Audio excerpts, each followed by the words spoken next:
il y a 15 jours, Maxime m'avait dit, et j'avais repéré tout en faisant le topo, qu'on avait un petit problème de chronologie. Alors pour les nouveaux, là cette année, nous suivons le Christ pas à pas. On essaye de coller à l'évangile. Le problème, c'est qu'il y a 4 évangiles, et parfois il y a des dissonances. En tout cas, il faut raccorder les synoptiques, à savoir Saint Matthieu, Saint Marc, Saint Luc, et le dernier évangile, Saint Jean, qui est un petit peu à part. Et parfois, eh bien, nous avons des problèmes de concordance. Et pour les anciens, souvenez-vous, j'avais dit, si on commence la vie publique du Christ par son baptême dans le Jourdain, jour 1, puis le lendemain de son baptême, donné par Saint Jean-Baptiste, qui n'est pas le baptême chrétien, mais qui est un sacramental, il recroise Saint Jean-Baptiste près du Jourdain, il croise 2 disciples de Saint Jean-Baptiste, Saint André et certainement Saint Jean, jour 2. Puis, le jour 3, 2 autres disciples se greffent. Jour 4, jour 5, ils se rendent à Cana. Le problème, il est le suivant, c'est que comment on situe, où est-ce qu'on situe, ça c'est la chronologie de Saint Jean. Or, si vous prenez les synoptiques, Saint Matthieu, Saint Marc, Saint Luc, entre le baptême du Christ et Cana, vous avez les tentations dans le désert. Les 40 jours, Saint Jean n'en traite pas. Et alors donc, comment on fait ? N'hésite pas. En fait, si vous voulez, comme Saint Jean, pour les anciens, vous le savez, ce que les synoptiques ont traité, Saint Jean ne le traite pas. Il dit, c'est bon, il y a 3 évangélistes qui ont déjà traité ce sujet, moi, je ne vais pas en parler. Ce qui fait que, dans la chronologie de Saint Jean, il fait une parenthèse des 40 jours dans le désert, et son jour 2, c'est le jour 2 après les 40 jours dans le désert. Vous m'avez suivi ou pas ? Vous avez compris ? Donc dans les synoptiques, baptême, immédiatement après le baptême, 40 jours dans le désert, tentation. Ça, c'est pour les synoptiques, Matthieu, Marc, Luc. Pour Jean, comme il ne parle pas des tentations et des 40 jours dans le désert, lui, il passe directement du baptême au jour 2, quand il croise Saint Jean-Baptiste et ses 2 disciples. Voilà. Est-ce que ça répond à ta question, Maxime ? J'avoue que je me suis creusé la tête et tout. Je crois qu'il y a quelques témoins quand j'ai appelé l'abbé Laguérie, qui s'est fichu de moi gentiment. Mais c'est vrai que la plupart des commentateurs, que ce soit Fillon, Pirot, Clameur, Lagrange, ils ne parlent pas de cette dissonance, mais simplement, après ça tombe sous le sens. Si vous comprenez qu'en effet Saint Jean ne traite pas des tentations dans le désert, lui passe directement du baptême à ses premiers disciples. Bien. Le sujet de ce soir, je vous l'ai dit, et vous êtes nombreux, et bravo, parce que ça va être un peu technique sur le plan théologique.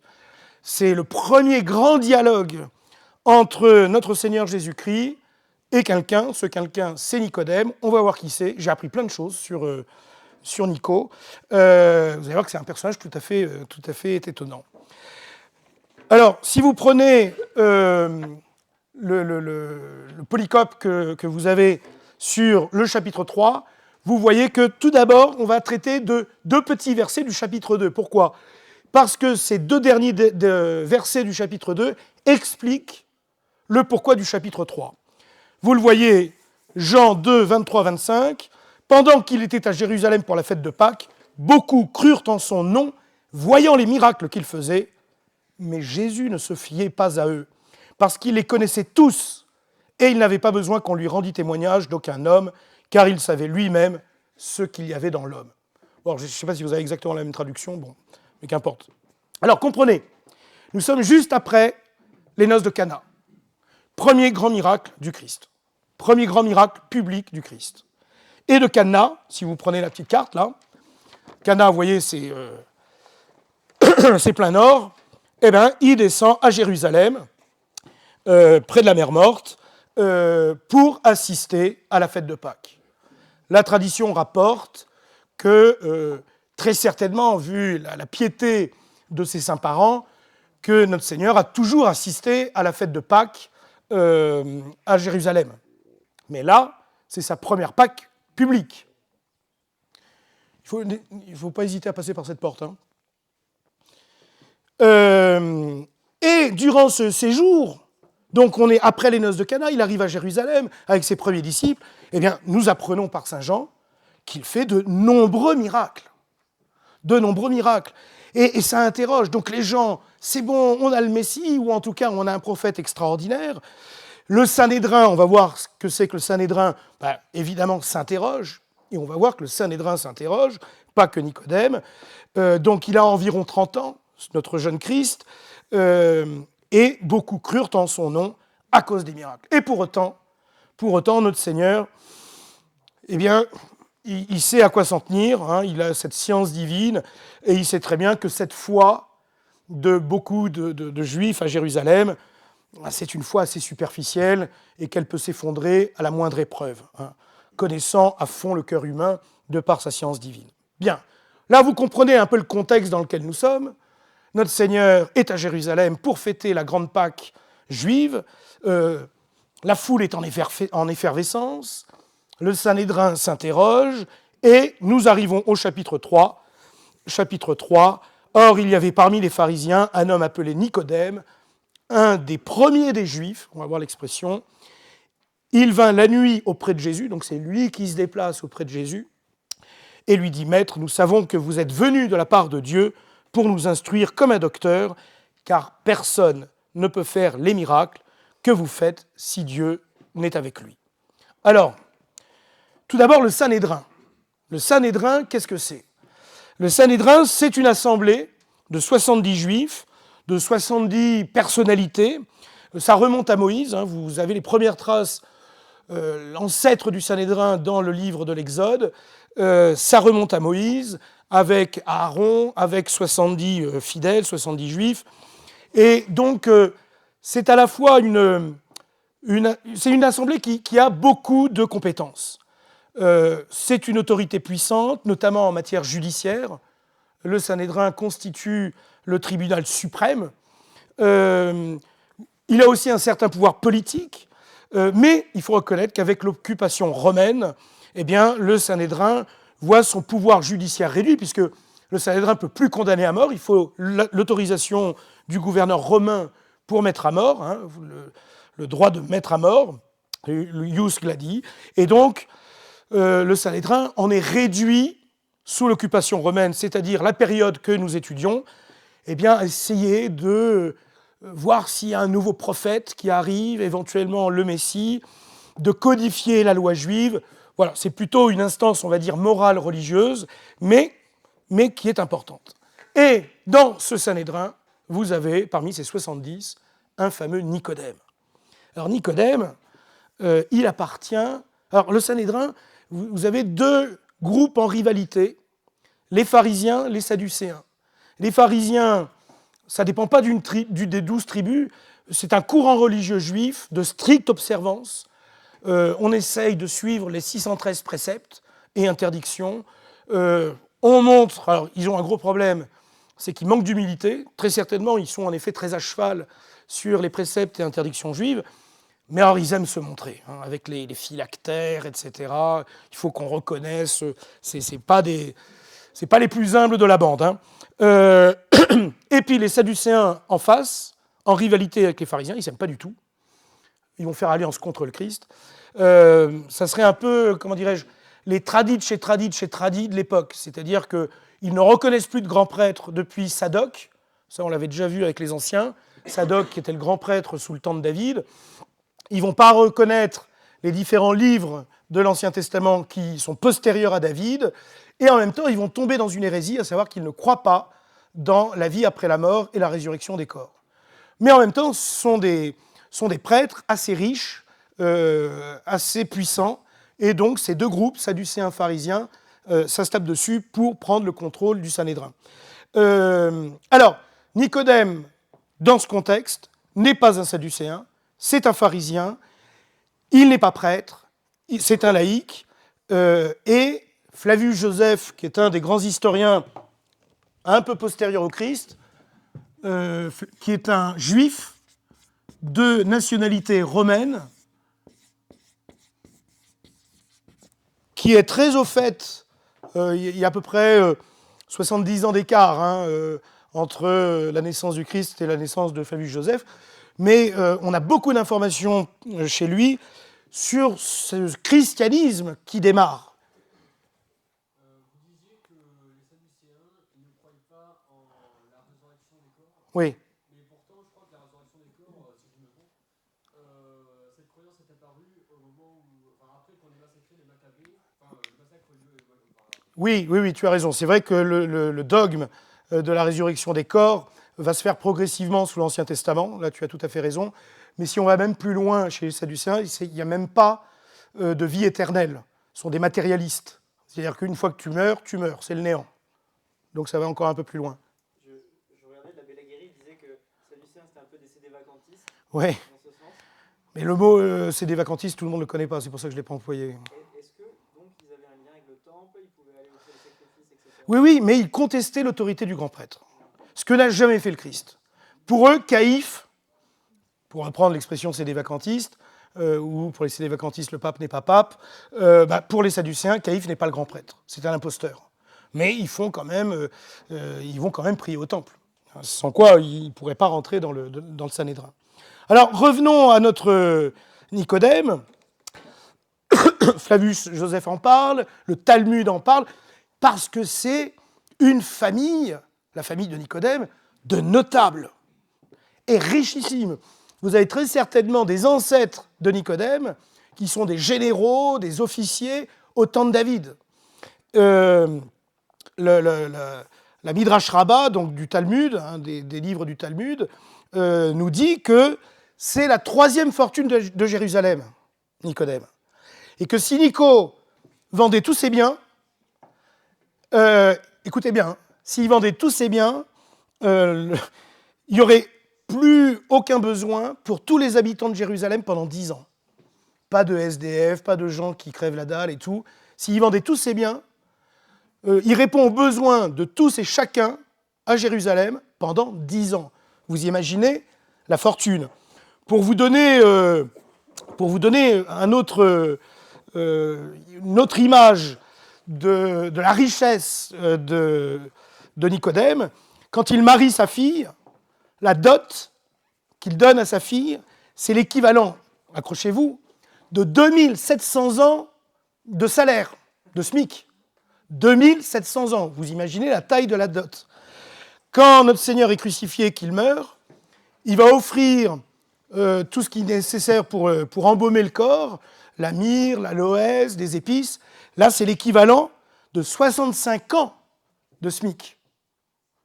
Vous imaginez donc, et le gars était tellement riche que quand il se déplaçait de chez lui au temple ou à son bureau d'études, il y avait des gens qui dressaient des tapis de coton, de laine, et puis qui les roulaient aussitôt après, pour pas qu'il ait de poussière entre les doigts de pied. Vous imaginez donc la puissance de ce gars-là. Et Nicodème est versé dans la loi, on le voit lors du procès du Christ. Nicodème, Saint Nicodème, il est considéré comme saint dans l'Église catholique, il est fêté le 31 août. Vous le voyez 3 fois dans les évangiles. Première fois, là, ce que nous travaillons, chapitre 3. Deuxième fois, lors du procès du Christ, où il prend sa défense, et on voit qu'il connaît la loi, il veut se servir de la loi pour éviter la condamnation du Christ, mais ça ne marche pas, parce qu'évidemment, les autres du Sanhédrin vont détourner la loi, c'est un procès totalement inique. Et la troisième fois où on le voit dans les évangiles, dans l'évangile de Saint Jean, c'est quand il va payer tout ce qui est nécessaire pour embaumer le Christ, donc l'aloès, la myrrhe, des épices. On voit que c'est un rite d'embaumement quand on voit l'aloès, la myrrhe et les épices réservés normalement pour des rois. Ce qui veut dire que Nicodème considérait notre Seigneur comme un roi. Et je vous dis, l'équivalent de 65 ans de salaire.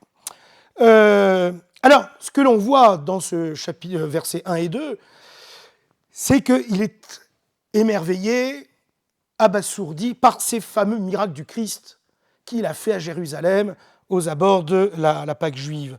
Et donc, il veut comprendre. C'est quelqu'un qui cherche la vérité. C'est un amoureux de la vérité. Alors, j'ai longtemps cru qu'il va voir le Christ dans la nuit parce qu'il aurait peur de se montrer.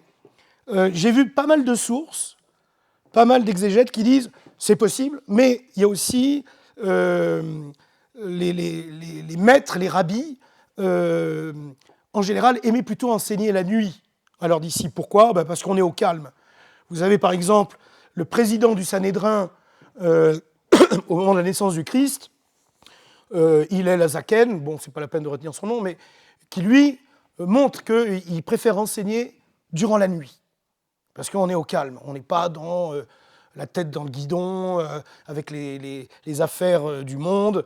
Donc, deux possibilités. Soit il va voir le Christ la nuit parce qu'il a un peu la trouille, courageux mais pas téméraire, soit parce que vous avez des maîtres qui enseignaient la nuit au calme leurs disciples.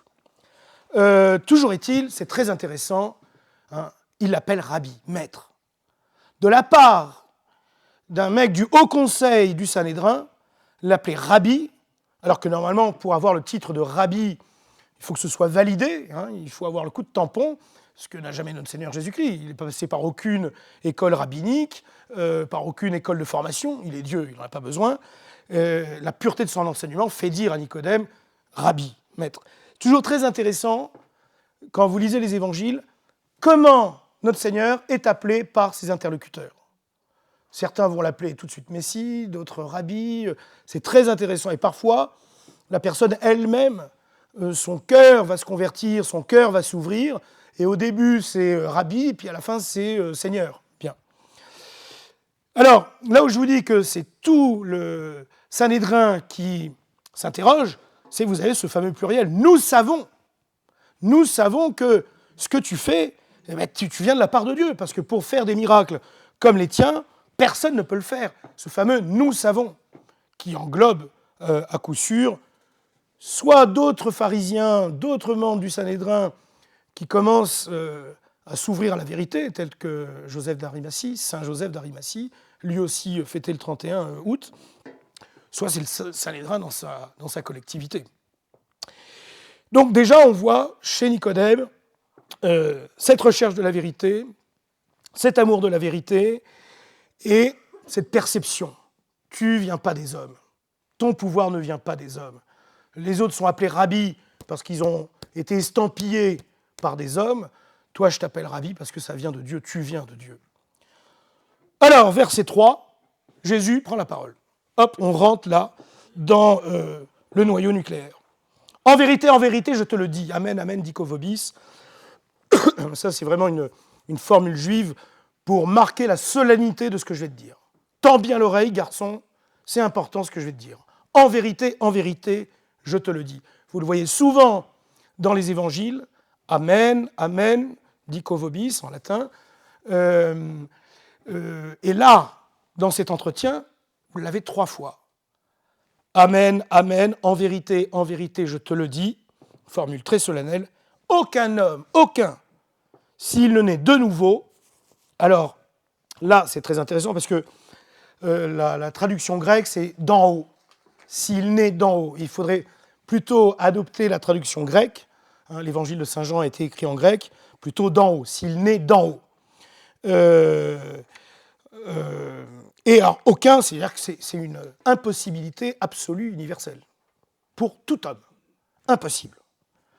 Parce que ce royaume dont va parler le Christ, n'étant pas matériel, n'étant pas terrestre, comme se l'imaginaient beaucoup de juifs de l'époque, puisque ce royaume, il est tout spirituel dans son essence, eh bien, il faut renaître spirituellement. Et pas, là, tu as des places, tu as plein de places. Passe par ce... Et donc, c'est une autre vie. C'est la vie surnaturelle, c'est la vie spirituelle. Et quand vous avez saint Thomas d'Aquin qui explique les sacrements dans la Somme théologique, il fait ce parallèle entre la vie naturelle et la vie surnaturelle. La vie terrestre et la vie de l'âme. Le baptême, nouvelle naissance. La Sainte Eucharistie, nourriture. Confirmation de la croissance, de grandir à l'âge adulte. Le mariage, bon ben voilà, qui est mariage naturel, mariage chrétien. La confession, maladie de l'âme. Le sacrement des malades, maladie du corps. Mais comme il n'y a pas de mort pour l'âme, là s'arrête la comparaison. Mais saint Thomas d'Aquin fait très souvent ce parallèle entre la vie sacramentelle, la vie surnaturelle, la vie de l'âme, et la vie matérielle, la vie purement terrestre. Mais alors, vous voyez, c'est très intéressant de voir au verset 3 cette réponse du Christ. Hein, Nicodème dit, bon, on constate tes miracles, on constate que tu viens de Dieu, et là, tout de suite, il embraye le Christ. Avec les humbles, avec les petits, il est souvent assez direct, assez clair, mais avec les grands, il est dur. Et là, il va partir très haut, très rapidement, et on va voir que le pauvre Nico, il a du mal à suivre. Verset 4. Mais comment un homme peut-il naître lorsqu'il est vieux? Peut-il rentrer dans le sein de sa mère et naître de nouveau? Là, on voit, il est dubitatif, il se dit c'est n'importe quoi ce qu'il vient de me raconter. Il ne comprend pas cette doctrine. Et on voit même une certaine ironie. Il faut savoir que les pharisiens, les sadducéens, quand ils buguaient, souvent ils faisaient usage d'ironie. Et il faut que je retourne dans le sein de ma mère, en plus je suis vieux. Et ma mère, elle est morte, sous-entendu. Et là, on voit que le Christ, il ne répond même pas à cette ironie. Il continue de monter dans les tours, versets 5, 6. Deuxième fois. En vérité, je te le dis, aucun homme, s'il ne renaît de l'eau et de l'Esprit Saint, ne peut entrer dans le royaume de Dieu. Ce qui est né de la chair est chair, ce qui est né de l'Esprit est esprit. Alors là, ça y est, on est parti. Imaginez, historiquement parlant, c'est le tout premier dialogue du Christ, public. Bon, certainement Saint Jean est là. On voit la précision de ce dialogue. Le jeune Saint Jean, évangéliste, apôtre, je ne vais pas revenir là-dessus, il est là, il est présent. Parce que le dialogue est vraiment d'une précision redoutable. Alors, de l'eau et de l'esprit, l'eau, la matière du futur baptême chrétien, de l'esprit, c'est-à-dire l'agent céleste qui opère cette naissance. C'est le Saint-Esprit qui fait des chrétiens. La condition absolue pour entrer dans le royaume de Dieu, là on l'a dans ces deux versets, c'est le baptême. C'est le baptême. Et le Christ va préciser, ce qui est de la chair est chair. Les fils sont de la même nature que leur père. Les effets de la même nature que leur cause. C'est normal. Par chair, il faut évidemment entendre notre vie terrestre, corrompue par le péché originel, l'état charnel qui se transmet de génération en génération, et qui fait que ce n'est pas par la génération qu'on peut se purifier. Au contraire, c'est par la génération terrestre que l'on contracte la tâche du péché originel et ses conséquences. Par contre, comme le dit le Christ, ce qui est né de l'esprit est esprit. L'esprit, ici, c'est la nature spirituelle, avec ses instincts célestes, ses aspirations supérieures, le royaume de Dieu, la contemplation de Dieu, divine. Et donc, ça ne sert à rien, sous-entendu, ça ne sert à rien de retourner dans le sein de ta mère. Parce que si tu renais du sein de ta mère, tu vas renaître avec le péché originel. C'est spirituellement qu'il faut renaître pour entrer dans le royaume de Dieu. Et alors, on arrive au verset 7. Ça va, j'ai paumé personne là pour l'instant. Ne t'étonne pas. Ça, c'est drôle. Moi, dans les évangiles, c'est la première fois qu'on voit ça. Ne t'étonne pas. Il y a un trait assez pittoresque, assez piquant, qui montre que Nico, ça y est, lui, on l'a paumé. Là, je pense qu'il devait ouvrir des yeux comme ça, de merlan frit. Ne t'étonne pas de ce que je te dis. Il faut que vous naissiez de nouveau. Vous tous qui participez de la nature humaine, même si tu es un fils d'Abraham, un fils de David, un fils de la tribu de Lévi, vous avez besoin de cette seconde naissance. Alors évidemment, notre Seigneur ne s'englobe pas dedans, parce qu'il ne partage pas nos faiblesses morales, il n'est pas entaché par le péché originel. Vrai Dieu, vrai homme, mais vrai Dieu. Et alors là, c'est très drôle. Alors là, j'ai lu beaucoup d'exégètes. Apparemment, pas mal se sont paumés. Verset 8, comme vous pouvez le voir. Tu as... Non, c'est bon, ok. Le vent souffle où il veut. Et tu entends sa voix, mais tu ne sais ni d'où il vient, ni où il va. Il en est ainsi de tout homme qui est né de l'esprit. Alors là, beaucoup d'exégètes, y compris l'abbé Laguérie, se sont plantés parce que le vent souffle où il veut, ils disent c'est l'esprit, c'est le Saint-Esprit. Non, là, véritablement, notre Seigneur fait une comparaison naturelle et le pendant surnaturel. Il parle bel et bien du vent. Et de fait, pourquoi ? Parce que le vent reste un mystère. Même pour la météorologie actuelle, quand vous regardez la météo, alors est-ce qu'il va pleuvoir, est-ce que ça va souffler ? Bon, évidemment, quand il y a une grosse tornade et tout.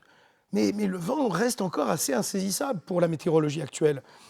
Et nous qui nous baladons dans la campagne, etc., ou même dans la rue, on perçoit sa présence, on voit que les arbres bougent, les feuilles tombent, etc. Mais c'est assez mystérieux. Surtout quand il s'agit de brise légère là, qui circulent. Un coup, ça vient de droite, un coup, ça vient de gauche. Pour ceux qui ont fait du scoutisme lors d'une veillée, hein, il y a toujours la fumée qui arrive. Tu dis toujours, la fumée, elle est pour ma gueule. Mais parce que ça tourne, en fait. Ça tourne. Alors, on change d'endroit, on essaye de pousser l'autre. Et puis, à nouveau, je me prends de la fumée. Parce que ça tourne, c'est mystérieux. Eh bien, pareillement, voilà, donc il fait une comparaison au Christ. Pareillement, il en est ainsi de tout homme qui naît de l'Esprit. Ouais. Dans le baptisé, passe une force qui échappe à nos sens, qui échappe à notre vue, qui échappe à notre pouvoir, mais qui est réelle. Le baptisé, il se produit quelque chose dans l'âme du baptisé au moment du baptême. Un certain évêque missionnaire disait que quand, en Afrique, il allait de tribu en tribu, il était capable de reconnaître les tribus chrétiennes des tribus non chrétiennes à leur visage, avec des visages sereins, des visages épanouis. C'est l'action du Saint-Esprit dans le baptême, ça c'est certain. C'est certain. Alors, Nico, le pauvre Nico, verset 9. Nicodème lui répondit, mais comment cela peut-il se faire? Vous voyez, j'ai rien compris, j'ai pas capté. Là, on sent, il rame. Il rame complet, comme si moi, Einstein me faisait une démonstration mathématique. Parce que je ne suis pas du tout matheux, au grand désespoir de tous mes profs de maths. Mais pareil, je comprends très bien ce genre de situation. Là, je ne comprends rien. Comment ça peut se faire, cette histoire? Comment cette effusion Alors, c'est vrai que le pauvre, ayons plein de compassion pour Nicodème, la notion de Saint-Esprit, même la notion de personne divine, là, Nico, il en est à ceux qui attendent le Messiah. Mais on ne sait même pas à l'époque que le Messie, c'est vrai Dieu, vrai homme, le Fils de Dieu, deuxième personne de la Sainte Trinité. Donc on peut comprendre que le mec, il barbote, hein, il nage à vue, il s'enfonce. Et alors, verset 10, là aussi, c'est la première fois que je vois notre Seigneur ironique. Verset 10, Jésus lui dit, tu es maître en Israël et tu ignores ces choses. Là, il a un brin moqueur, là. C'est la première fois dans les évangiles que vous voyez notre Seigneur ironique. Jamais il use d'ironie. Et quand je préparais le topo, beaucoup de commentateurs disent il y a de l'ironie. Ça, c'est évident qu'il y a de l'ironie. Tu es docteur, tu es maître en Israël, et tu sais même pas ça, mon gars. J'essaye de m'imaginer la tête de notre Seigneur quand il dit cette phrase. Alors, est-ce qu'il y a un sourire aux lèvres, un petit œil pétillant Mais en même temps, si vous voulez, il faut comprendre les discussions des pharisiens et des docteurs à l'époque, hein, avec les fameux 613 préceptes, interdictions, la longueur des phylactères, les interdictions, les purifications rituelles, le sabbat, le formalisme.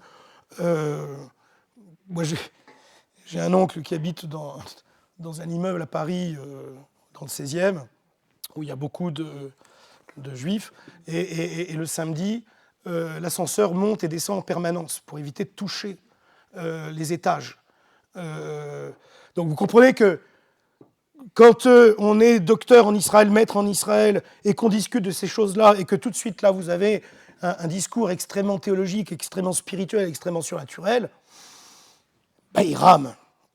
Troisième, en vérité, je te le dis, nous sommes au verset 11. Et alors là, c'est très intéressant.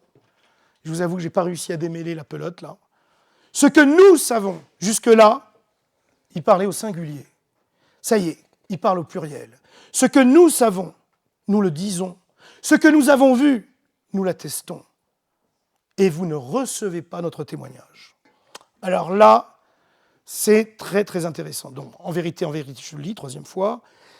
Ce nous, qu'est-ce que c'est que ce nous? Est-ce que c'est un pluriel de rhétorique qui équivaudrait au singulier? Est-ce que c'est un pluriel de majesté? Est-ce que c'est un pluriel de catégorie? Moi et tous les maîtres qui me ressemblent. Moi et tous les prophètes. Pluriel de Trinité? Ben non, parce que ce n'est pas Dieu le Père et le Saint-Esprit qui parlent, c'est notre Seigneur qui parle. Est-ce que, comme dit l'abbé Laguérie, c'est le nous parce que vrai Dieu et vrai homme? Je vous avoue que je n'ai pas réussi à... Il y a plein de thèses. La plupart des pères de l'Église, pour être très honnête avec vous, pense que c'est la Trinité. Mais encore une fois, qui parle à Nicodème? C'est notre Seigneur, ce n'est pas le Père et le Saint-Esprit. En tout cas, ce que l'on peut retenir à minima, quand Jésus-Christ parle de Dieu, voilà ce qu'il dit dans ce verset 11, « Quand je parle de Dieu, je sais de quoi je parle, parce que je parle de ce que je vois. » Voilà. À minima, c'est ça que dit le Christ à Nicodème. Verset 12, il continue de monter. Oui? Est-ce que c'est possible qu'une des personnes de la Trinité agisse sans aucune des autres? Ah non. Non, la Sainte Trinité agit toujours de concorde. Donc, du coup, justement, ça semble plutôt logique. Ben, je te dis, la plupart des pères pensent que c'est la Trinité, mais il y a quand même beaucoup d'exégètes qui... j'ai pas réussi à démêler, parce qu'il y a plein de thèses, il y a des thèses tout à fait recevables, sans tomber dans l'hérésie, toutes catholiques. Bon, moi, j'ai pas réussi à me forger plus qu'une opinion, une certitude. Il y avait un jeu de construction aussi, comment est écrit par Saint Jean avec le prologue, pour rendre témoignage de la lumière. Il y avait une part de témoignage, il y a pas un truc... C'est possible, parce qu'il est évident que là, dans les quelques versets qui vont suivre, il y a une référence très claire au prologue. Le prologue, c'est le chapitre 1 de Saint Jean, d'une hauteur théologique, je n'ai pas abordé. Imaginez, merci l'Église, que c'est la page d'évangile qu'on doit commenter le 25 décembre, le lendemain de la veillée de Noël, où tout le monde a les yeux au fond des baskets, et il faut prêcher là-dessus. Là aussi, il faut ramer. Verset 12. Si je t'ai parlé des choses de la terre sans que tu y crois, comment croiras-tu quand je parlerai des choses du ciel? C'est-à-dire que là, le texte est capital sur le plan théologique. Ce que je dis de Dieu, c'est parce que je vois Dieu. Verset précédent. Si je te parle de Dieu et de la renaissance spirituelle ici-bas sur terre, du baptême, que tu ne me crois pas, alors dès lors où moi je vais te parler de la Sainte Trinité, de la génération éternelle du Verbe, ben là, mon garçon, c'est foutu, je te vois plus, tu me vois plus, t'es largué. Et de fait, le pauvre Nico... D'ailleurs, notez que si Nicodème est saint, canonisé, et d'ailleurs, on voit il est héroïque dans la nuit de la Passion, il est héroïque après la mort du Christ, il n'hésite pas... D'ailleurs, on dit que, petit détail, je vous avais raconté le prix de la dot de sa fille, le Talmud, et Flavius Joseph raconte qu'en l'an 70, au moment de la destruction du temple, que les Juifs sont chassés de Jérusalem, que Jérusalem tombe, la fille de Nico, elle tombe dans le dénuement le plus absolu. Il n'y a plus une pépette. Il n'y a plus rien. Est-ce que c'est à cause de son amitié pour le Christ, à cause du fait qu'il soit disciple du Christ, et que et les Juifs et les Romains se soient vengés sur la famille de Nicodème? Fort à parier. Mais alors cette fortune colossale, il n'y a plus rien au moment de la chute du temple. Mais là, pour l'instant, le pauvre, et à la fin de cet entretien, rien ne nous dit qu'il se convertit. Peut-être que ça va être un cheminement qui va prendre plus de temps. Et à partir de ce moment-là, dans le chapitre 3, Nicodème se tait. Là, on ne va plus l'entendre. Là, on l'a perdu. On l'a perdu, de tension, ça y est. Mort cérébrale, AVC, on l'a plus là. On n'a plus rien. Et donc le Christ continue de monter. Continue de monter. Et d'ailleurs, verset 13, « Personne n'est monté au ciel, sinon celui qui est descendu du ciel, le Fils de l'homme, qui est dans le ciel. » Il parle de lui. Souvent, le Christ parle de lui. Alors, rarement le Messie. Il va le faire avec la Samaritaine, on va le travailler dans 15 jours. Mais il emploie souvent, quand il parle de lui, le Fils de l'homme, qui est une autre désignation, une autre formule de désignation du Messaïa, du Messie, dans l'Ancien Testament, notamment dans le livre de Daniel et dans le livre d'Ézéchiel, avec cette dimension eschatologique, des temps accomplis. Des temps accomplis. Alors, voilà, il dit, moi je suis le seul à pouvoir vous en parler avec une autorité absolue, parce que moi j'ai habité le ciel. Moi j'ai contemplé ces secrets que vous ne connaissez pas. Descendu du ciel, le Fils de l'homme, si personne n'est monté au ciel, moi j'en viens. Moi j'en viens. Et alors, on glisse au verset 14, et comme Moïse a élevé le serpent dans le désert, de même il faut que le Fils de l'homme soit élevé. Alors, Pour ceux qui ne le savent pas, c'est la question de Moïse et du serpent d'airain. C'est sous l'Ancien Testament, pendant la traversée du désert, où à un moment les Juifs vont maugrer contre Dieu, contre Yahvé, en disant « Ouais, pourquoi tu nous as sortis d'Égypte ?» Alors peut-être qu'on était esclaves, qu'on recevait des coups de fouet dans la gueule quand on était en Égypte, mais au moins on bouffait, on se reposait. Là, on a la dalle, on a soif, on marche dans le désert pendant 40 piges, il y en a marre. Et alors, à chaque fois que le peuple juif se rebelle contre Yahvé, coup de martifouette, et là, c'est des serpents qui surgissent de partout. Alors, serpents mortels, hein, ils piquaient, tu crevais. Et comme Dieu a toujours de la miséricorde, eh bien, il va dire à Moïse de sculpter, de fondre de l'airain pour former un serpent d'airain. Hein, et dès qu'un juif était mordu, un hébreu était mordu par une de ces vipères du désert, il suffisait qu'il regarde le serpent d'airain et aussitôt il était sauvé. Mais donc vous comprenez que là, notre Seigneur fait un parallèle entre ce serpent d'airain pour guérir de la mort terrestre, de la mort naturelle, et de lui qui va être élevé, comme le serpent d'airain était élevé, lui élevé en croix, pour guérir de la mort éternelle et pour procurer la vie éternelle. Hein, vous voyez, il fait un parallèle, de même. Et donc là, on apprend, à travers ce court verset, on apprend à quel prix ce don de la vie éternelle du royaume de Dieu nous est donné.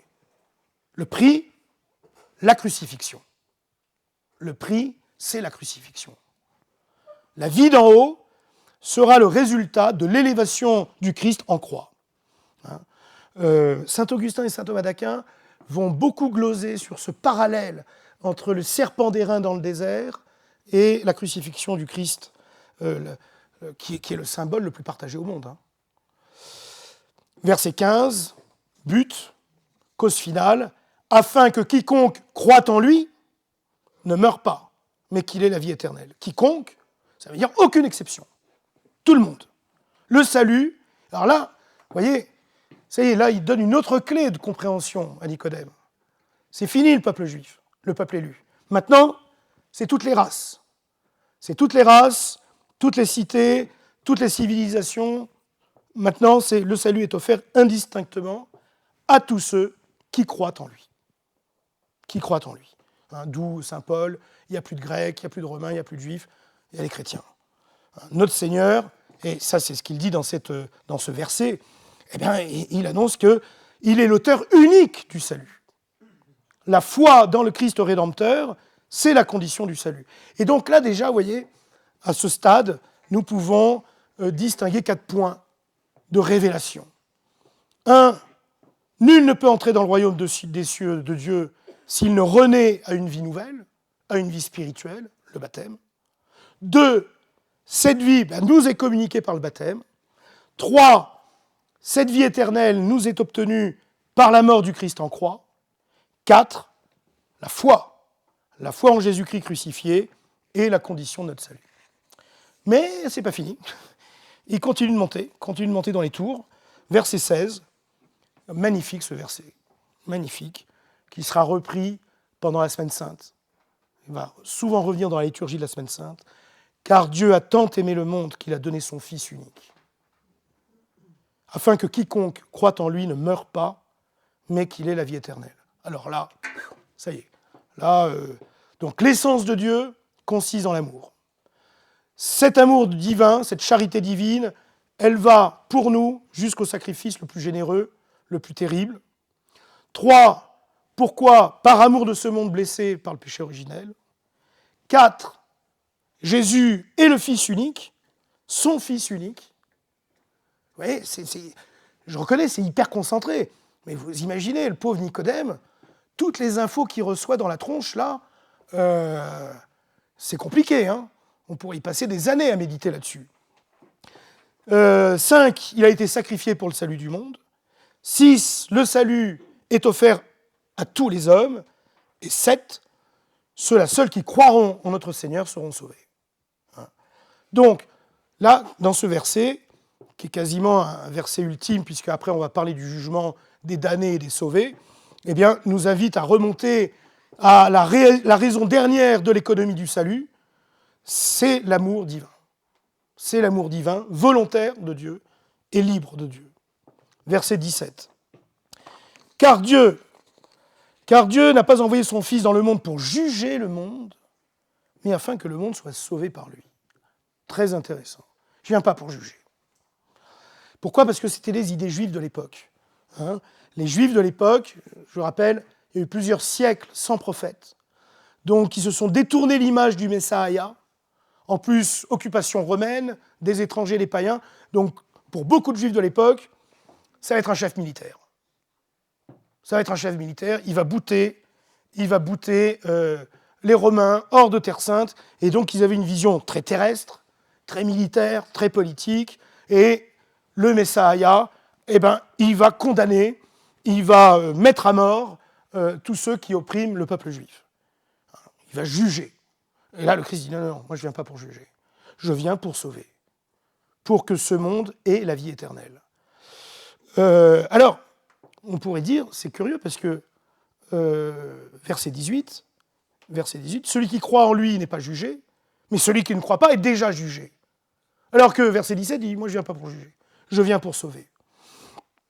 En fait, si vous voulez, celui qui ne croit pas est déjà jugé. J'ai trouvé un commentaire de saint Augustin qui est génial. En fait, on se juge soi-même.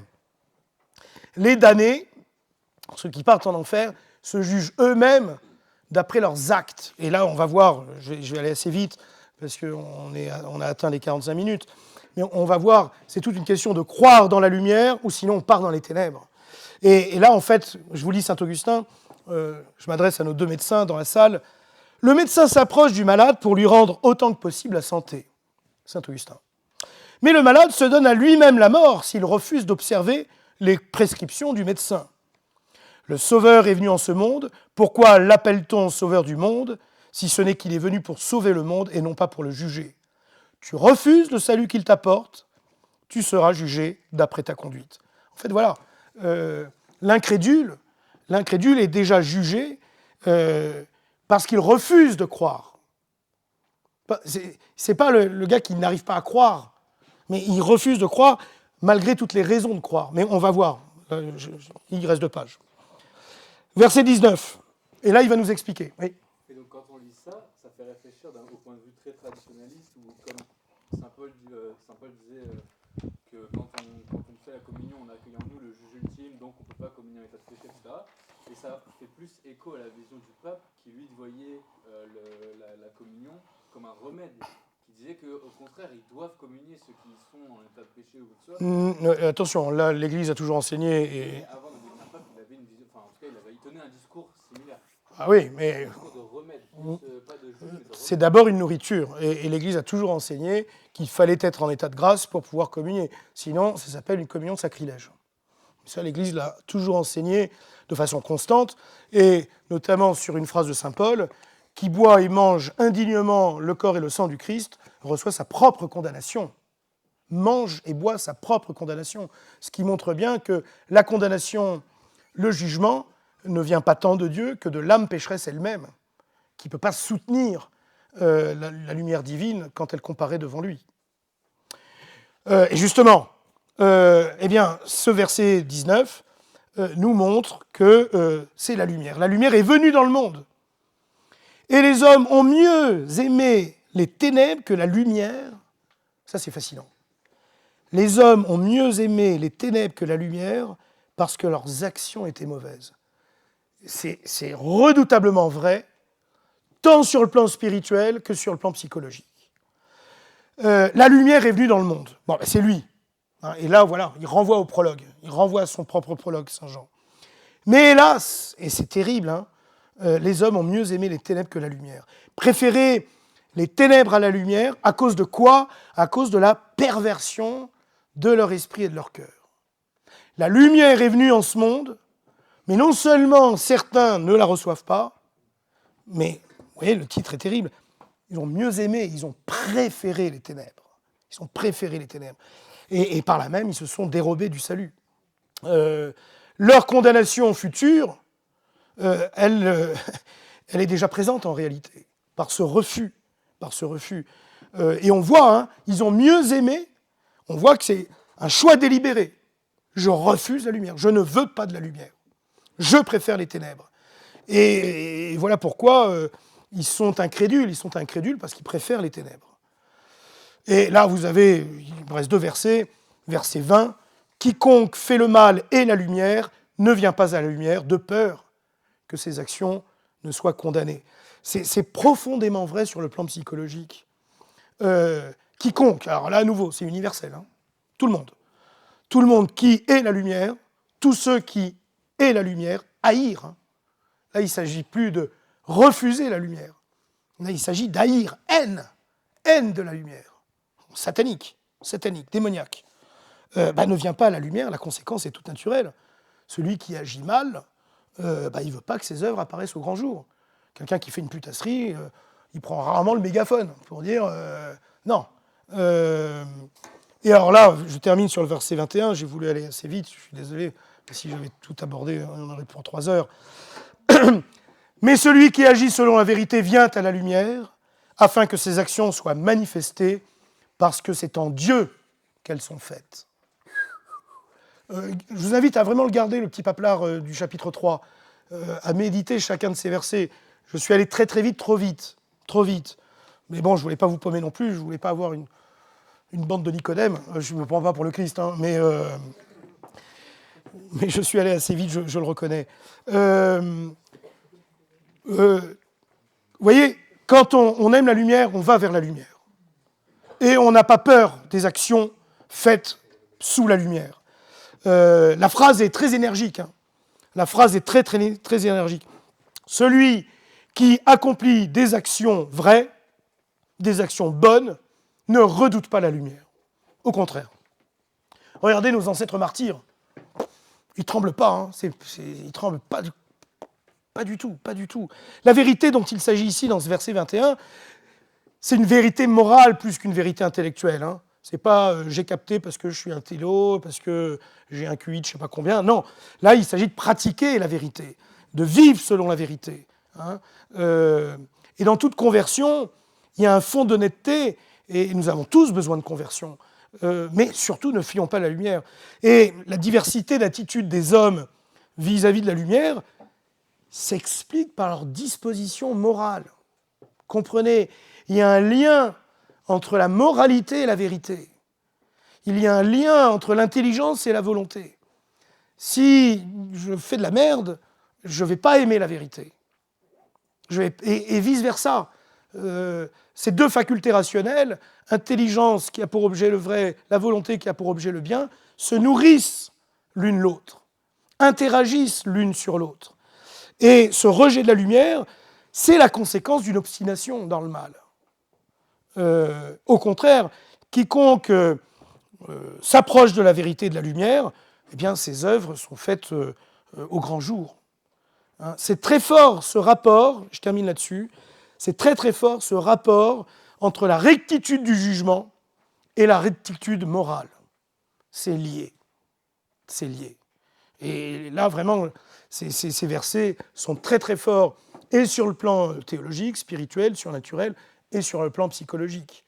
Il y a une interaction entre la surnature, l'âme, l'esprit, la psychologie, et puis même le corps. Et dans l'évangile de Saint Jean, et je termine vraiment là-dessus, l'évangile de Saint Jean est l'évangile qui accorde le plus d'importance à la vérité. La vérité.